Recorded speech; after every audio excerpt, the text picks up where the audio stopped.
Well, welcome. We're starting the second half of IRIS. We're glad you came. I want to start as usual by welcoming you to the University of Calgary and taking this opportunity to acknowledge the traditional territories of the Blackfoot and the people of the Treaty 7 region in southern Alberta, which includes the Siksika, the Piikani, the Kainai, and the Tsuut'ina, and the Stoney Nakoda First Nations. I'd also like to note that the University of Calgary is situated in the traditional area adjacent to where the Bow River meets the Elbow River, and that the traditional Blackfoot name of this place is Mohkinstsis, which we now call the City of Calgary. The City of Calgary is also home to Métis Nation of Alberta Region 3. So thank you for joining us. We have a great topic today on green energy finance. As usual, you're going to see on your seats a little feedback card. I'm going to remind you about this before you leave. We always gather this, put your ideas on it. If you're not part of our distribution list, put your name so you get invites to future events. You also have an itinerary of our upcoming chats. The next one is going to be looking at environmental type things and oil and gas producers, so get ready to see that invitation. And as usual, if you want to see things around the center, you have ways of getting a hold of us. So with no further ado, I want to introduce you to Tim Thompson, who's currently the chairman of Borealis GeoPower. He previously led Oliver Wyman's Upstream energy practice. He has over 28 years of industry experience, the last sort of big chunk of practicing, I would say, in Midstream. Most recently, Tim was the CEO of Wildcat Upstream Exploration, which is seeking to develop Canada's geothermal energy resources. We heard some great updates today about where he's getting in BC, which is very exciting. He has a degree in philosophy and a degree in engineering and physics, one from Queen's, one from Dalhousie, and an MBA from Queen's. And I always say, what happened? What's going on there, Tim? So in spite of that, please join me in welcoming Tim Thompson to the stage.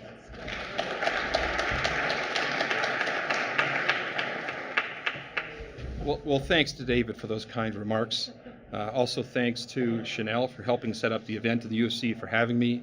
It's always good to start out with thank you, so let's include ConocoPhillips for the seminar and the resident First Nations for allowing us to be here. My name is Tim Thompson. You will never have heard of me. I'm chairman of a tiny development company that's yet to hit the big time, but we're hoping that that big time is in about 2 weeks or so. So that, in fact, when we talk about raising money for green energy, I'm in the thick of it as we speak right now. So with that, I can't see these things, so I hope I'm on the disclaimer here. The disclaimer. I love this part. Normally there's about 8,000 words here. It's just really simple, folks. One, I'm not actually speaking as Borealis, so anything I say can't be held against them. And two, as my wife will often remind me, I'm not always right. So that if you rely on anything I might say, you do so at your peril. And I'm trying to find the right distance to this mic, so if I get too close, forgiveness, and if I get too far away, just peek up there at the back and I'll try to lean in. So having said that, a brief agenda that I'd like to go through. First, I just want to check in on what is green energy, make sure we're thinking and talking about the same thing. I then want to do a very quick overview of maybe the Canadian, BC, and Alberta power markets, which, if you know anything about them, would probably take days to go through. So this is going to be a fly-by-night operation, but I'll try to do it in 3 charts or less. And then, really, what does that mean in terms of a call to action for us as people in the financial community who are trying to raise money, or in the community of operators? And how should we comport ourselves sort of in that context? A quick discussion of financial alternatives, and then I think I'm going to open it up for questions. So this is the part where I get to ask any questions. Does anyone not like the agenda so far? Okay.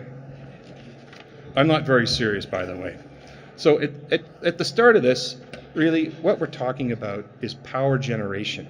And I just want to when we talk about green energy, there are lots of ancillary bits and pieces that can be attached. We could be talking about batteries. We could be talking about pumps.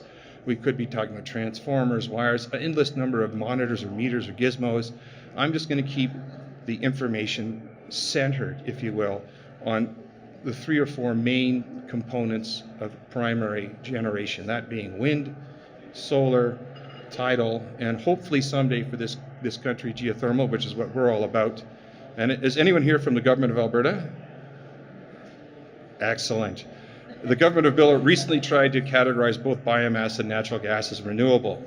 So for them, we can throw in the last two, but for most of us, those aren't part of the picture. So it's just about primary energy supply for electricity. So quick macro overview. Left-hand side, I stole some data from the Energy Information Administration in the United States. This is just the residential electricity sales per capita. It's a really interesting chart. It goes back quite some time. And what it shows is that slowly, over time, that market has always been increasing. And I used to work at a utility, TransCanada Pipelines. We used to talk about market growth in terms of maybe 0.5%, 0.75%. And if it was really blazing, maybe that year it was 1.5%. But you always had that utility mindset to market growth. It's always going to go up. It's always going to be small. And it behaves that way until very recently, in about 2010. Things started to turn around and it changed and it's starting to fall. And now we've sort of got a number of key trends that I just want to quickly touch that are playing out as we see this play out. And I like the American market because they've got lots of data. It's very easily accessible, tougher for Canada. But we've got the new lighting systems. There's about 3 or 4 different lighting technologies being put forward, but in almost every case, we're seeing perhaps between an 80 or 90% reduction in consumption.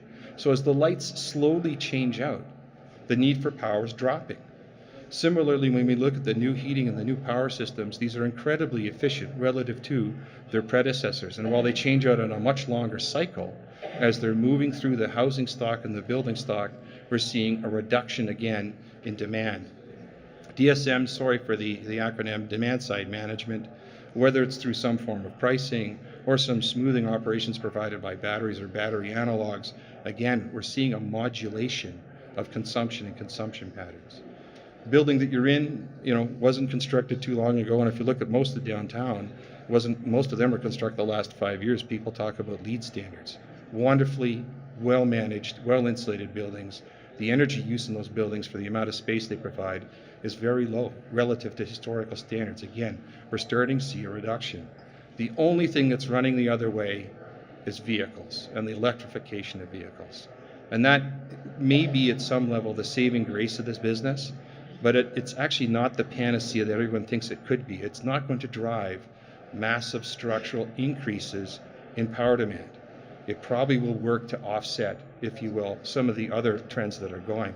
And I just want to sort of harp on that point when we go to the next slide. Now, this has got to be the most boring graph you've ever seen, but it's an important one. There was a lot of data underneath this. It was talking about what supply side generating type was, where it was. I've washed all that out. This is just the total amount of power that's expected to be needed in Canada over the next, say, 30 years. And the funny thing about that line is that it's flat.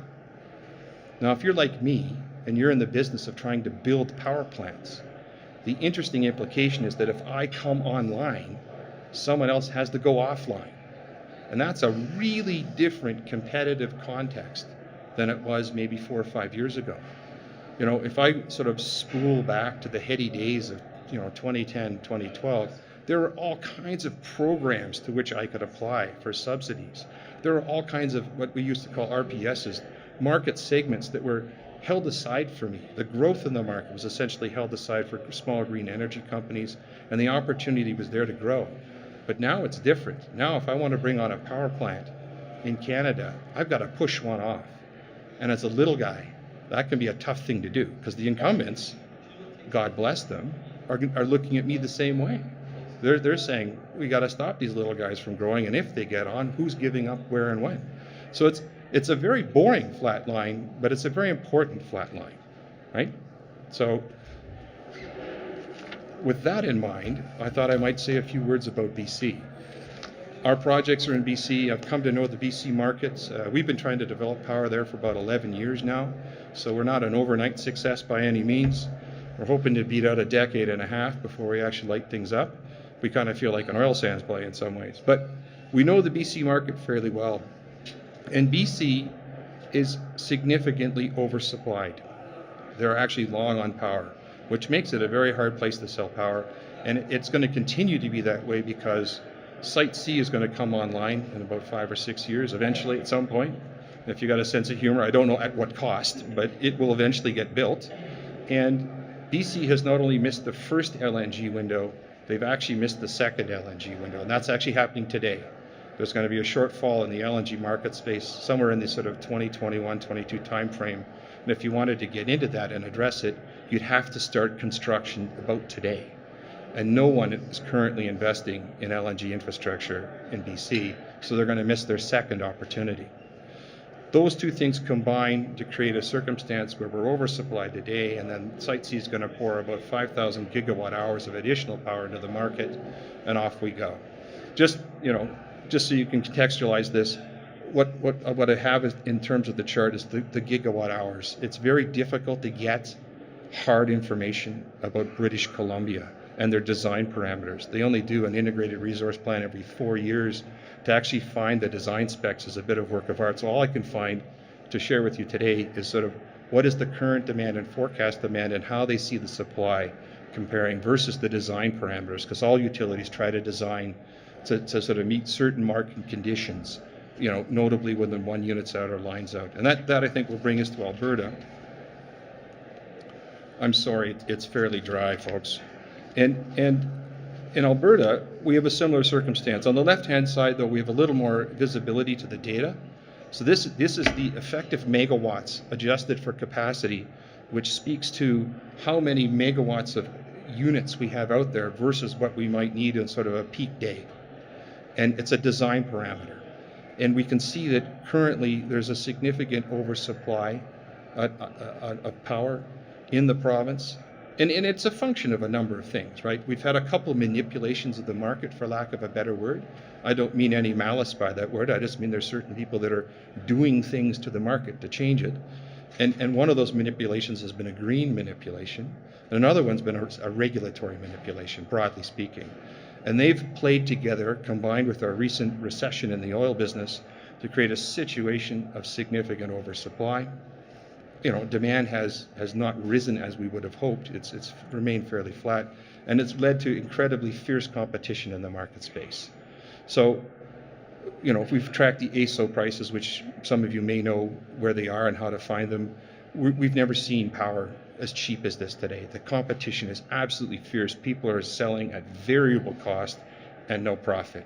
It is a tough business, and it's going to get a little bit tougher. It looks to tighten up, but we've seen, for instance, in the December 15th, 2017 award under Alberta's renewable call for power, about 600 megawatts of power was awarded on 20-year contracts with an average power price of $37. That, folks, is in the basement. We haven't seen anything like that in a long time. So that for the incumbents in the business, it's going to get tough. And for people like me that want to break in, it's no joke. But the upshot is that in this context, we really are now entering into a truly competitive commodity market where really only the lowest cost supplier is going to have the privilege of selling their electrons. And this to me is the essence of the call to action that I'm going to get to eventually. But one more sort of wake-up thought, the cautionary tale, and it turns around this Alberta renewable power call that they've just closed.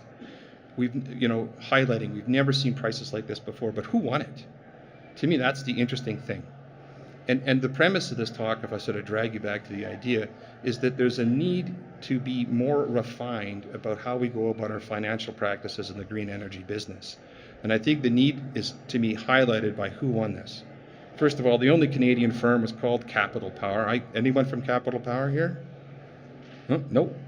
It's in their name, right? But the point is, these people think about energy from a financial perspective from the get-go. They're not your traditional operator. It is about low-cost finance for these guys. Then we had EDP Renewables out of Lisbon. For most of us, it was, if you're not intimately aware of the larger renewable market, it's who are they and where did they come from? But they're a very large firm. Only 10,000 megawatts spinning. And for context, that would supply the entire province of Alberta. So this is a firm of some significant size, and that's just the renewable portfolio. They're the number 4 Spanish power company, and then Enel. Enel shows up. And most folks in the energy business do know Enel through one avenue or another, but just their renewable energy business alone is 40,000 megawatts, which would be enough power for everything west of Thunder Bay in this country. So that is, again, a very, very large power business situated within a much larger power business. And the point being that how do you get to a $37 bid over 20 years? Rest assured they did something around CapEx. They understand how to be efficient. They have very efficient maintenance regimes. But a significant element of this bid was their ability to commit to 20-year contracts at low prices and finance this thing on the margin, right? They have squeezed every last dollar out of it in an effort to compete. And they've come all the way across the pond to compete with us. I wouldn't normally expect a Spanish and Italian firm to beating out a number, maybe up to 25 indigenous Alberta companies who have already windmills operating here. You'd think that they would have the advantage, but they don't. And there might be some of you in the room, I don't know, so I don't mean to, again, to be pejorative, but if you didn't win, we got to start thinking about what's going on. So, as an aside, I'm a management consultant, or at least I was. I think I've finally retired. So I'm a fan of chart left, writing to the right, and you'll never get away from the chart left. So what you should be seeing, if I've got the slides right, is a simplistic cost structure. And I've tried to find some fairly well worked out data. This is from Enel. It may not be ideally accurate, but usually from a relativity point of view, it gives a very good comparison. I've just selected two of the potential generating types, wind and geothermal. And what I'm trying to show is, in the case of wind, the variable cost. Once you've sunk your capital, what's the variable cost of operating these things? And surprise, surprise, a bunch of that variable cost is fixed. You can't get rid of it. There's certain people you hire, you think of them as variable, maybe in your mind, but truly they're just fixed overhead. You need them, but there's no turning them off or turning them down, right? And then there's a part of that O&M that you might be able to affect maintenance schedules, but I'd like to think today, in 2017, we've been working on maintenance schedules on green energy plants solidly for probably 5 and maybe 10 years. This is something that looks like a round tire. We're trying to make it more round, but there's not much opportunity left. But a significant portion of the variable costs are the costs related to finance. And what I'm speaking to is you've gotten into a financial contract, but you're just going to let it lie. And the idea is that I was good with that when I got into the business, but do I have to be good with that now? So even though I have an existing arrangement, I need to understand that in fact, the cost of my capital post-construction, post-commissioning, is a significant part of my cost structure, and maybe I want to start looking at that with the same level of intensity that I was looking at my operating regime, right? And we know a lot of people doing a lot of work on that. And again, I'm speaking to the firms that are pure green energy players. So if you're a Suncor and have, as they do, a green energy element, they have the advantage of the entire Suncor finance department to work beside them, and there are a number of analogs like that. But if you're a pure green energy player, you tend to be smaller, you tend to be newer, and you don't have that many people in finance. I was talking with some other guys last week. They're about to close a financing this week. Their finance department was the 3 people spending 24 hours a day trying to get this arrangement done. And when they're done, they're going to go on to the next arrangement for the next plant that they intend to build. There's no backward look. There's no edit of what they've done. They don't have the capacity or they don't yet have the capacity. They don't think it's important yet to examine prior financial arrangements. So I'm trying to suggest that space exists, and it's an interesting space. And also commensurately, when you move to something that's a little more capital intensive, that's why I put it on the right. There's nothing more capital intensive than geothermal. That space for financial optimization grows. So, wind's the lightest, I think, in terms of capex. Geothermal is the other one. So that's the bookend, right? And so that, when we look to be more competitive, and we're looking at markets that are, if you will, oversupplied, so that's a true commodity situation. Electrons are electrons. My electron is not better than anyone that says electron. It's really hard to market electrons in the sort of classic marketing sense. You're going to get into that competition. And we've allowed people to enter this business who aren't as financially literate in many ways as a number of the very literate players. But that was okay in that context, but now the context has changed. In the new sort of competitive age, where we see no growth for the next 20 years, if I want to grow my business as a small business, how the heck am I going to do it when someone else might have 500 basis point advantage to me on finance? I might be in it, getting debt at 8 and they're getting debt at 3, right? That is a walloping huge difference when I've got to sort of fight out 20-year contracts and every last cent matters. So this is all about the call to action. This is all about an opportunity. And there's another sort of little sidebar to this story. And this came up in discussion with David. If I can't really see him, there he is, hiding at the back. There's a lot of folks, in various think tanks and various get-togethers, whether it's Davos or the Berkshire guys getting together. You see them sitting down and navel-gazing, and there's this conversation going on. I've tried to capture it on this chart on the left. Again, I'm a consultant, I apologize. It's a 2x2, right? It's fairly simple. The y-axis is cost position. Low at the bottom, high at the top. Everyone wants to be the low-cost player in a commodity market. Anyone that's been in the energy business in the last 3 years in Calgary very much understands this, right? However, the x-axis I've labeled as non-cash obligations. This is everything from the poorly worded social license to your behaviors with your employees, to your contracts with the government around the environment. It's all the other things that a company needs to be seen to be doing. And if I was to, I do this with some, hand over heart. I used to work in the gas business, utilities, TransCanada, and a number of others. Traditional utilities tend to figure out what the rules are, what they need to comply with, and they comply, right? So that they meet all the obligations, but more at a threshold perspective. But boy, do they ever tend to be low cost, or hopefully they are. Using TransCanada example, hearkening back to my years there, maybe we weren't the lowest cost, but still, we were what we were.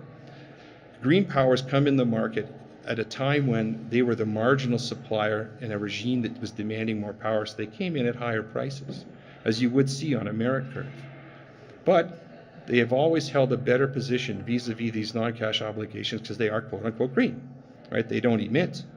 They're seen to be doing something that's social good, so they'll score higher vis-a-vis meeting or exceeding these thresholds, but they are a higher cost circumstance. And what I find really interesting today is, as consumers, we're caught up in a very interesting situation. Would you pay more for green power or not?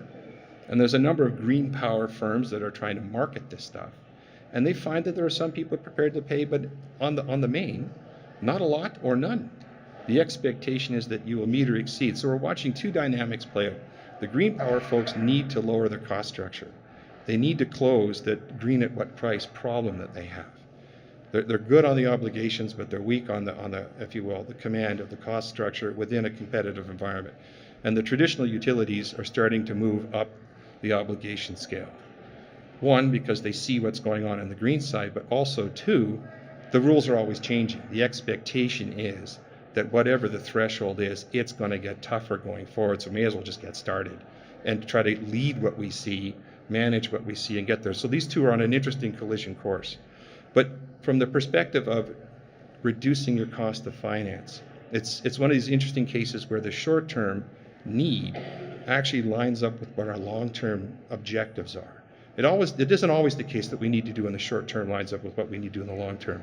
But in some ways, a lot of these smaller firms, and I'm not there yet, hopefully we finance next week, right? At which point I'll be arguing with the people who just gave me money about why it's so damn expensive and so on and so forth. But you need to constantly sort of take that forward. So, what do we do? Right? So if you believe that this small story that I'm weaving, right?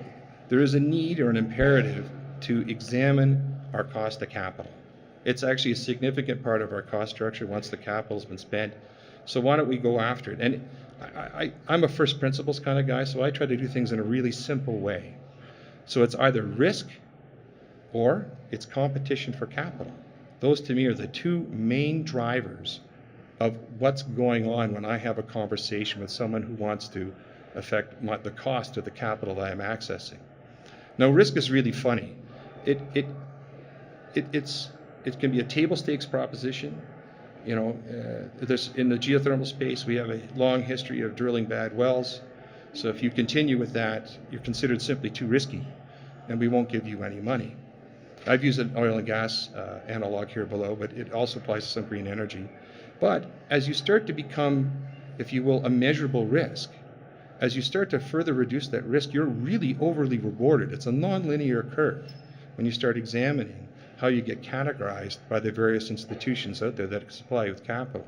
So there is this sort of asymmetric reward proposition that says once you get control of your risk enough to get money, you then need to really drive it down to the degree that you can and cash in on that enterprise. It's not just enough to actually drive down your risk. You then have to take that and make sure that someone pays attention enough that they change the cost, their actual hard cost of capital to you.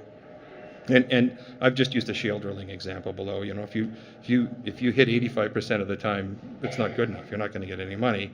If you hit 90% of the time, you may as well get your credit card out because they're going to charge you 10, 11, 12% on your money. But 95 is 8, 97 is 6. That is a massive difference for a very small change in risk.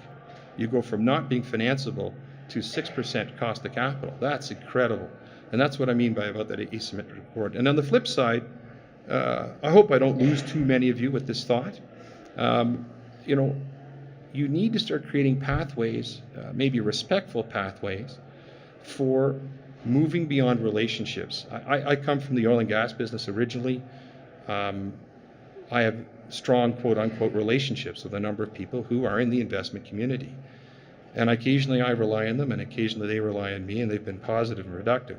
However, at the end of the day, it's a brutal commodity market, and I need to start thinking about where I'm getting my money from. This town runs off of financial relationships, and I'm actually saying maybe we need to sort of press the edges of that balloon a little and think about, sometimes you get money here, you might go to Vancouver, you might go to Toronto. How many folks go to New York, Miami? How many get it to Zurich or London or Singapore? We need to start thinking about, are there opportunities where we can access capital at a lower cost because it's just digits on a wire? So I can get it quickly, and I can freeze out currencies. I can wipe out all the effects that I'm worried about. I can swap interest rates. I can do all kinds of neat financial things. But at the end of the day, I want to be accessing the lowest cost market, and that's going to be difficult, right? That is going to be difficult because I have relationships with people, and they are not going to enjoy it when I start testing them with some of the competitive alternatives that I might bring to the table. And commensurately, they're going to test me a little.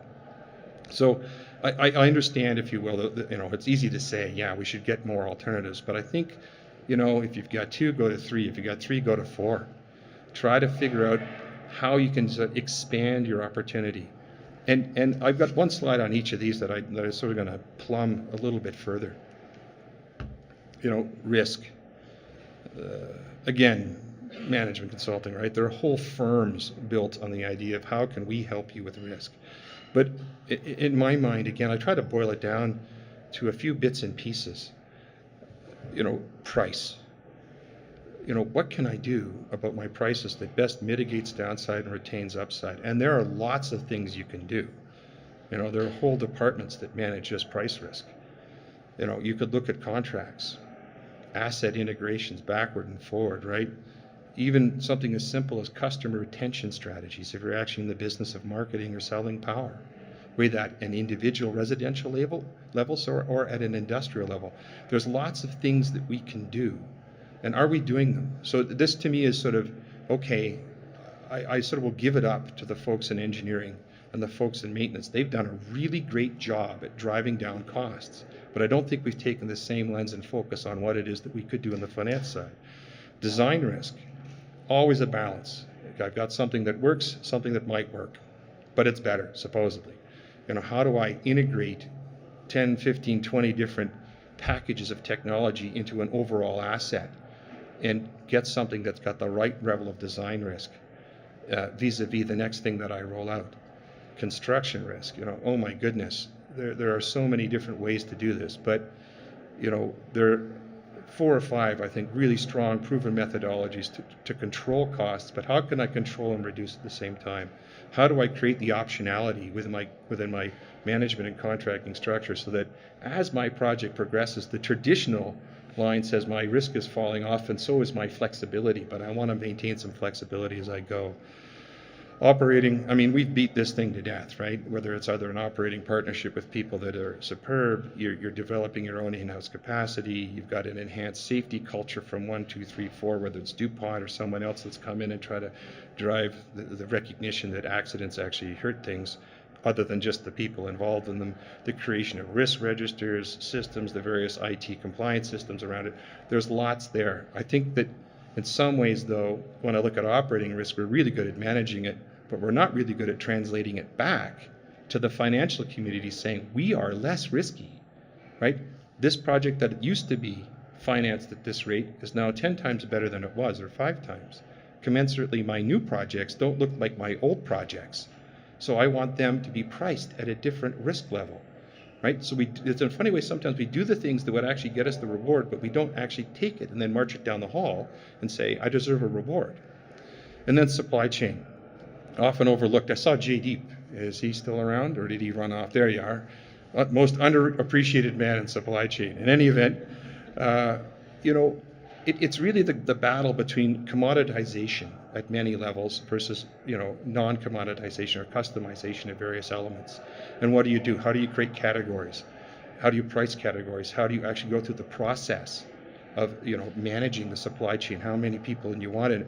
This can actually save your bacon in construction context, the new build context, and saving your schedule in very different ways than people expect.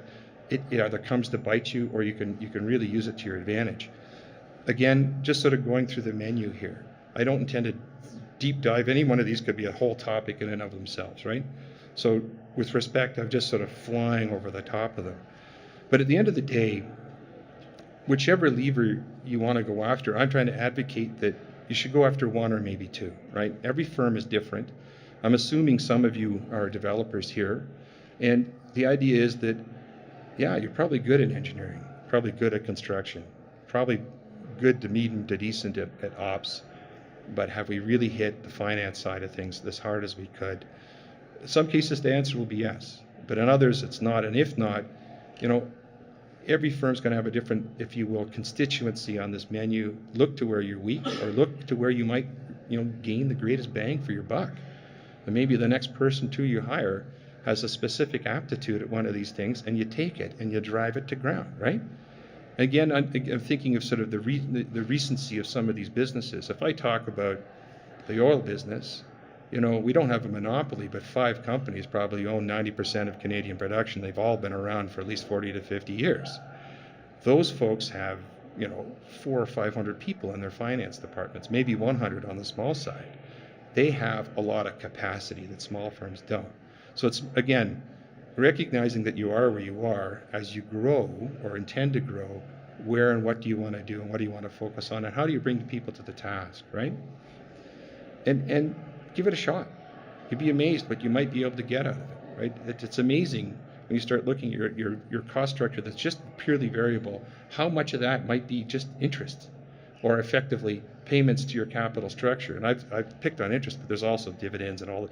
You can fuss with the numbers many ways, but at the end of the day, you make a lot of payments. So, let's see if we can optimize it, because really what you're trying to do is make your project less risky and then get rewarded for that by either de-risking your existing, or when you have a new project come on stream, your cost of capital keeps going down relative to whatever sort of the market average is or was for you. Apologize for the flapping of the papers. So this is my second last slide. Creating alternatives. Strong competition is good. There's Pulitzer Prize authors that have put forward the thesis that competition drives down prices. That's the essence of the idea. It's pretty simple. But, within your existing structure, you've got a lot of alternatives.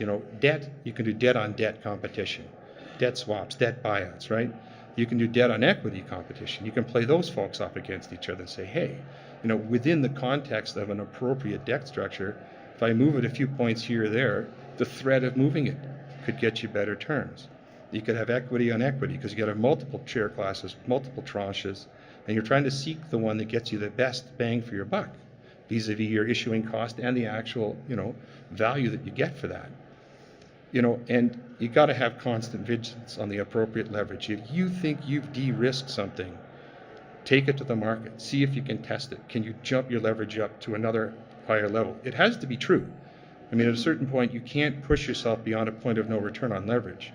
So if you're making a false argument that you're less risky, it will come back to bite you. So, when I say appropriate, I do mean appropriate. Source globally. There's, I'm in this trap too. I think trying to raise money for a firm, I haven't made it past Toronto. I've never gone to New York. I probably should. I just haven't made the time to get the right set of connections and introductions necessary to go there. I will, but it's not there. So I'm in the same thing. I'm in my own head here saying, I have set myself a task, but I've limited the supply options just by the nature of what I'm doing.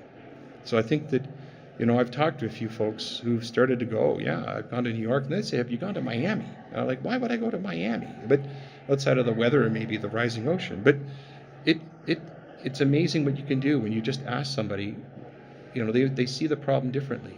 And you might get a different rate on your finance, and that just makes all the difference. We're not very European here, but we could be, in the sense that we don't do as much partnering or as collaboration as we could.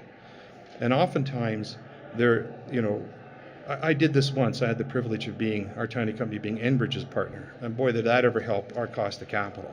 It went down about 600 basis points during that 3-year period. And that really made a difference to us because they have a completely different balance sheet than we do. Ours is all usually negative signs. But the point being that you may be able to deliver something to partners and they may be able to deliver something to you. The sum is greater. 1 + 1 = 3, right? The sum is greater than the sum of the parts. And in many cases, if you can get a risk reduction as part of that, you will see some net benefit that accrues by putting two things together. So partnerships have value, as do collaborations and vendors. It's a competitive time. While many of them are being pushed to the brink, you might want to just push them a little bit further. Many of them vendor finance at rates that look close to zero. You may not get it forever, but depending upon the price of the equipment, 0 is a really good number. So vendor financing is again, people with professional departments look at this very closely. The smaller firms don't have a lot of time to, right? Then there's the government. Oh goodness, the government. It's not just about subsidies or tax holidays, but you can argue with the government about tax rates. I've had a very prolonged but productive discussion where my tax rate is now lower than it was 5 years ago. And similarly, the depreciation rate, most of my geothermal equipment now depreciates at 75% a year. It didn't 4 years ago. So it makes a huge difference on the tax leakage that comes out of the firm. You can get direct investment, low cost debt. The other thing governments can occasionally do for you, especially in like a BC context where they essentially run the power business, is they can structure the deal. You can get terms on a deal that are more appealing to the financial community. And if you can enable that conversation, there's sometimes some no-cost options that allow you to lock in a lower cost of finance that makes you more effective when you turn around and sell power back to the government. It's funny how that works. And then there's this idea that you can't do everything. Everyone's got a limited capacity, but at the end of the day, if you can find a way to do this with an increasing rhythm and an increasing scope, and I can speak from experience, never ever run out of cash. That's bad. So with that, I'll open it up to questions, and look, thank you very much for your time. Hi, Tim. So you guys are doing a GeoPower thing in BC with Sustainable, and I'm wondering how that's going, and if you could discuss that project in light of of what you've presented today, as an example. Or not. Yeah, or not. We're currently in negotiations with BC Hydro, so I think that's all that I can actually say on that front, which is, I think, a good development. In terms of attracting finance, I wear two hats. I've been a consultant for many years, almost 20, but I've also tried to be a developer. And as a developer, I think I've raised a total of $9 million over 11 years. So I don't think our track record's particularly good. So I could probably tell you what not to do, more so than I could tell you what to do. But I don't think I want to speak about Borealis today, if that's okay. You go through this exercise of de-risking, say, your operation, and yeah, you can be quite sophisticated about it, but you have to have a sophisticated partner at the other end of it to value that, right? Your finance has to appreciate what you're doing. Do you actually find that, or do you have to seek out particular financial people that you know are sophisticated in that aspect? It's the latter. You know, I can, with my consulting hat on, in a bit the geothermal hat, but you need to find someone who either, to believe a story, you've got to understand it, right? So if you said, I have a different downtime on my projects now than I used to, and when they go down, they don't blow up, pass out, fall over, explode, right? You know, so I have a different risk profile. Therefore, your capital is safer with me than it used to be. You have to be able to first convey that message, articulate it in some form that it's going to be well received. But yeah, you need an audience that understands that. And I find that there are those within the financial community who, well, let's just be fair, they specialize, right? And if you're with the wrong specialist, I find you can't get traction. You do have to find someone that, you know, the story doesn't, you know, resonate with. They actually understand it in a way that they can measure the risk differently, and they can allow you to do that. That's not going to be everyone. That's going to be a very specific group of people within a larger institution, for instance. Did I answer that? Yeah. Well, yeah. So, for instance, if I went to, you know, TD, and I have, and I said, we're trying to do this geothermal thing, their eyes glaze over. They've never seen one. So I would have to do months of education. And even then, they might not believe me. So I go, forget it, right? I go somewhere else. You know, it used to be the Icelandic banks, right? Because they really understood it well, but they all turtled about 7 years ago or so. So in Alberta, we have an opportunity where the overbuild of the infrastructure, transmission infrastructure, is probably going to end up with $40 a megawatt transmission fees. So people want to be off the grid. So sort of two questions. If I had, say, I don't know, 16 abandoned gas wells that were 1,000 meters deep each, and they were close to a source of demand, what kind of economics would you look at from that perspective? That's question one. This question two is, if you had sort of the sweetest geothermal source in the country, what would the dollars per megawatt there be, and what kind of scale would you need? So these are very specifically geothermal questions. Yes. So if I think I recognize you, but if I was in say the northern foothills of Alberta, where my well temperatures might be upwards of 110 degrees C, I had a bunch of those, so I don't have to drill those wells. Your main obstacle is not going to be price. Your main obstacle is going to be regulatory, because you don't have a permit to the heat. And you know, long term, the government of Alberta has not yet put that infrastructure in place. They're trialing a group of people, and you might be one of those trials. But it's hard to get finance where you don't have a permit, right? You don't have exclusive right of use. But assuming you did, I would expect that you could generate power in the 80 to 90 bucks a megawatt hour range. It's not very efficient because you won't have scale, and you don't have hot temperatures that we speak of. We want hot, right? Over 200. Best example of low-cost geothermal power is Iceland. You know, routinely 225, 250 degree C reservoirs, and they generate under 3 cents, or 30 bucks a megawatt hour, and they make money on it. They've relocated aluminum plants and stuff to Iceland because of the low cost of power. BC, you know, really good resource, 50 bucks. Plant gate. Does that help? Yeah. Okay. Thank you, Tim. That was a great presentation. Very informative. My question is alternative energy right here at home in Alberta. We've been seeing a reliance on coal reducing year in, year out. But it looks like if Mr. Kenney becomes our premier, he has sworn that he will end the war on coal. What are your thoughts on what that will do to power prices? Well, it's not going to help them, right? So that the current view on prices is predicated on the idea that the coal plants go out of service, right? And they've just let a bunch of long-term contracts for renewable. So if now we turn around and bring those coal plants back into service, and they're, for the most part, I believe they're very old, depreciated plants, so they run at low, and the price of coal is actually falling. So even their variable costs are going down. So they're gonna be able to come in and be competitive, probably in the low to mid 30s. right? So I would expect them to continue to trash the market, right? You're just adding more capacity into an oversupplied market with a very low cost player. I think Mr. Kenny's problem is going to be Mr. Trudeau or whoever follows him will press to say that you're paying the $50 a ton fee to me. Could care less what goes on in your province, right? Thanks, it's a federal problem. Now we're going to take it out of your hands because you're not going to follow it. So they'll just penalize you to the ground. So it'll feel like there are a few people in the room might remember the National Energy Program of the 70s. It may feel like a very unpopular moment to be out west versus people making decisions in Ottawa. So, but I can't tell Mr. Kenny what to do. I don't, hopefully he's got good advisors. Since the previous person come up with a political question, I guess I'm going to continue on with that.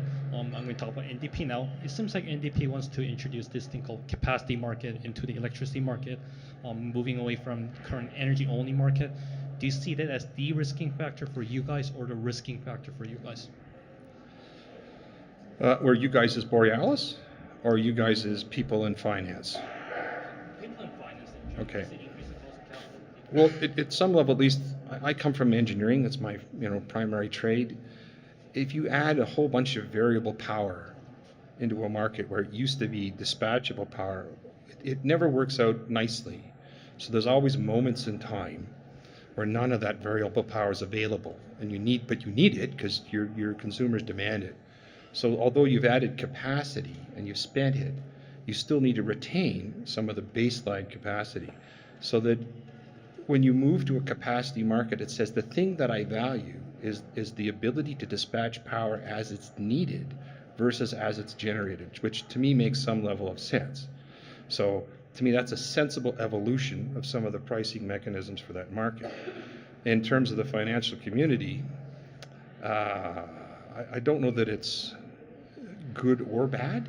It may just change the lens by which you observe a windmill, which is running 30-odd% of the time, versus a geothermal plant, which is up typically these days 99% of the time, right? So that, in a capacity market, geothermal looks pretty good. Windmills have a hard time saying, I'm going to get, but then, new batteries, right? What can you do to smooth it? So that there's many ways to skin the cat, but I think the capacity market just is a recognition that as you load up from what used to be baseload supply and it was dispatchable 100%, add 10% variable power, 20% variable power, 30% variable power, what starts to happen to that marketplace? And if there's a moment it's not on, then prices start to spike on you because prices get set by the hour based on demand and supply. You'll see these odd spiking, pricing asymmetry. So I find it just a sensible evolution. Is that okay? Okay. I have a question about your interactions with the financial or investment community, and if you could provide some recommendations to the people in the room that are currently in discussions with those institutions like that. So assuming you have someone who understands the power industry, that you don't have to do that awareness building and education, have you found any particular messages or any kind of categories of messages or arguments that have made them kind of pop up their head and say, oh, that's interesting. Is it base load? Is it O&M costs? I mean, is there anything that makes their head turn and stop and pay attention? You can't lose by investing in me, right? No. But oddly, that's exactly the message we offer. But what we've tried to do is, we're a resource-based industry, and we have technical risk. We work in reservoirs. We've tried to come up with commercial solutions that wipe out the technical risk. And that's what we put forward to the investment community. And that has had some level of resonance, where they're going, what's my downside? And we say, there is none. But let us show you the math and let us show you why. And they say, but you've got reservoir risk. We go, yes, we do. We've got heaps of it, right? But how have we mitigated that commercially in such a way so that, for us, getting money below these many years has been hard. So we have to, first of all, accessing very expensive money. And secondly, even if we get to access it, we have to give it some sense that it's not just going to go down a hole, and if there's a certain outcome where it goes to zero, that's not good enough. So we've had to build a net commercially underneath our projects. And that's taken years to do, but yeah. It seems that our governments at provincial and federal level are quite keen on throwing money at problems. And yet you're painting a picture in which finance seems even more available than it ever was. So are we really keeping up to date in Canada with the changes in markets, or are we just relying on what we've historically done, which is rely on public institutions to provide for our infrastructure investment? Oh boy, there's a lot of questions in that. And I have to be careful because I've been a recipient of some of those dollars, right? If the question is, I'm going to try to paraphrase it. If you're starting a new industry, right, in the face of very capable incumbent competitors, is there a role for government to open up that space? I think the answer is yes, right? The trick is, when should they leave? You know, and I don't necessarily think I know the answer to that. Have I paraphrased your question well enough? You know, and there's then how should the government participate in opening up that new market? I think that's a contextual thing. It depends on the attributes of the market and the players, and ultimately, some cases, what are your goals? And in many cases, I think around the greening of the power industry, the goals weren't necessarily monetary. So that can lead you into some very weird places. And one of the places I think of is Ontario with that feed-in tariff, where they made a mistake. They said, oh, we're going to pay, you know, well, I forget what the number was, but it was 81 cents a kilowatt hour, which is $810 a megawatt hour. And as soon as they put it out, everyone and their dog became a power company, because there was no possible way to lose money unless, of course, you're the utility. And then the utility had to go to order a rate hearing, and they had this aggregate pile of applications, which was going to drive power prices in Ontario up 20% in the first year. I remember my dad's on the Ontario Energy Board, and he's a very conservative fellow, and he flipped out. He's like, what the hell are they doing? Right? So, but again, it was you know, if you're not thinking monetarily, you can get in, and you're going to manipulate the market, because governments do. You can get in some crazy places. I'd like to think, though, that in Canada, at least, there is a due process to our thinking, and there's a lot of iteration and collaborative work in committees where eventually we should get it mostly right. You know, are you picking on someone in particular? Like, is there, you know, no? But is there a subsidy, or is it the Trudeau every check a day program that's the problem? Just a little background. I read chapter 1 of Pierre Berton's book, The National Dream, and it speaks of a country that's gradually being marginalized, which takes a visionary man and a visionary plan to establish a railroad. And I can't help but feel that Canada today seems to be somewhat in that situation. It seems to be being sidetracked and bypassed by larger economic forces that are kind of marginalizing it. And I wonder whether we appreciate that, or whether it's just me and my Scottish Presbyterian dourness. Well, my mom was a Robertson and Thompson is a Lowland Scot, so I come from that heritage. So I'm occasionally dour myself, so I don't hold that against you. Boy, that's a big one. You know, off the cuff, I have a history of working for utilities, and I found that in the 90s, when we went before the utilities board, they were respectful, smart, capable, and quick, right? Very quick. I remember we put a pipeline with TransCanada from Montreal to Boston. You want to draw a line that's going to go through a lot of problems, like there's houses, just the whole way, right? And the decision took 4 weeks. But the decision was really sensible, right? It made a lot of sense. To me, it feels like some of our institutions have been hijacked a little. Not that the institutions themselves have some problems. It's just they sort of lost their way a bit. I'd like to, you know, I don't want no regulation. I think that's not good. But sensible regulation that has some level of capacity, good thought, and speed, right? Because we all want decisions. We don't want a lot of thought. I'd like to think, but no one's going to pay me for it, right? They want me to do something, make a change, advocate for a position. Does that help?